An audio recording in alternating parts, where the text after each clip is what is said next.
All right, I'm on hole number 7 of the Holiday Hills tournament. I'm in the qualifying round, Monday's qualifying round in the Reiki division. Let's go to Golf Clash Notebook and check it out. Had an epic fail on my favorite hole in the game, the last hole. Yeah, that is my absolute favorite hole, and I epic failed it. And ended up getting a birdie on a very easy hole to get an eagle on. And I do like my chances of getting an Albie here, even though it is a low percentage Albie. This is a very easy eagle. Ended up in the perfect spot for the drive and blew the second shot. So hole number 7, we've got a par 3 here, and it is hole number 7 of Nordic Fords. So let's go to Nordic Fords, and let's go to hole number 7. All right. Upper developed, lower developed, it doesn't really matter on this. I'm going to take a Saturn. Now you can take a Guardian and a Marlin, but if you've got, it does not take very long to get a Saturn up.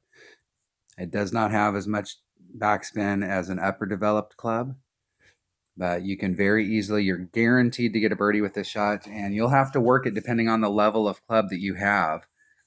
You'll have to work it on where you do your setup. So if you've got a maxed out Saturn with the extra backspin that's on here and the extra curl that's on here, you know, where you set that shot up is going to vary depending on the level of your club. So you'll have to work the spot out there depending on your club's level. But what I like to do on this hole is use maximum backspin, side spin, and curl.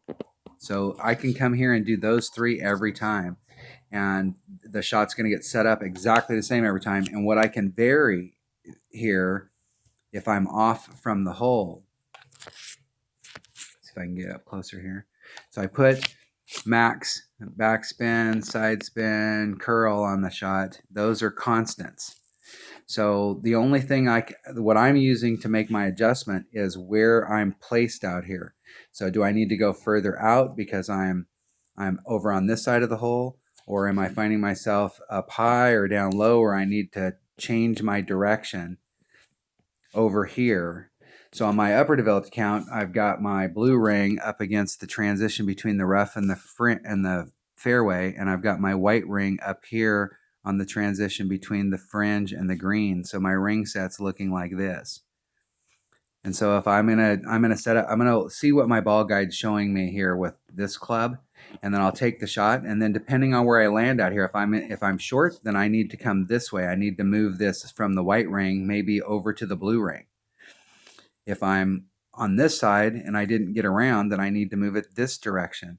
And so I'm changing where I'm going to land out here by changing this setup over here. But by keeping everything else at max, those are constants. And then I can work it closer to the hole by changing where I'm setting up, by looking at these terrain features and changing where I'm setting up and trying to dial it in so that I'm closer and closer and closer to the hole for a better chance at hole-in-one. But this shot will net you a birdie every single time. There's zero risk. It's not like over here where you take the risk of roughing the bump, or, excuse me, getting caught in the rough or clipping the sand over here. Same thing on this side if you make a bad wind adjustment. This club hits 2.0 per ring. So I'm going to take a Saturn and a Katana. Make sure I got that. I do. I'm going to switch this bag up just in case if I don't like it for whatever reason. You can use a Guardian and a Marlin, and you can do the same thing. And this Guardian has 0 ball guide. It has nothing, but I can tell you if you're up there with it, you'll be able to easily get on. Just put on max backspin, whatever side spin you can put on. It has limited curl. It'll throw you over to the green. You'll make your 5-6 yard putt and move on to the next hole. Titleist.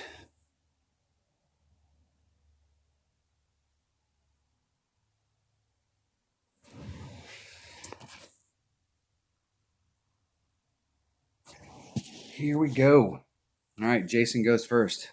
I always like going first. Let's see what kind of ball they're bringing. Bringing one of those new balls. Low wind.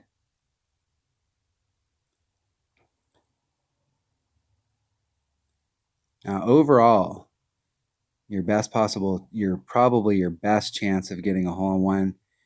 Could be argued that it's from the side where my opponent's at.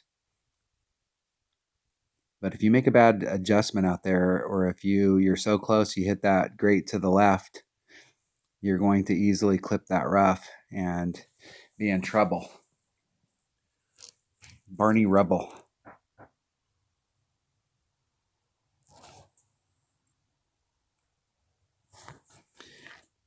We got just a little teeny bit of a window here because of this particular club. I'm going to see what it looks like with Max. And we'll try and balance them out. I like that look. That looks pretty good. So here I'm white ring off of the fairway fringe transition and a little bit of my orange ring in. It's 2-9. I'm going to be up against the red line here, so we're going to take out the side wind. All the curl, and I'm going to rub up against the nubs in power. Isn't it perfect?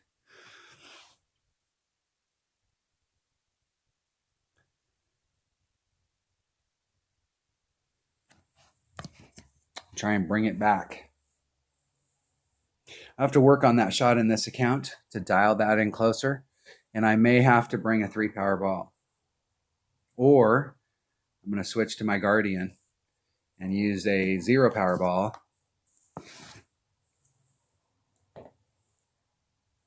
My Guardian has more backspin, so I can get closer up there, and I think that's what I'm going to do.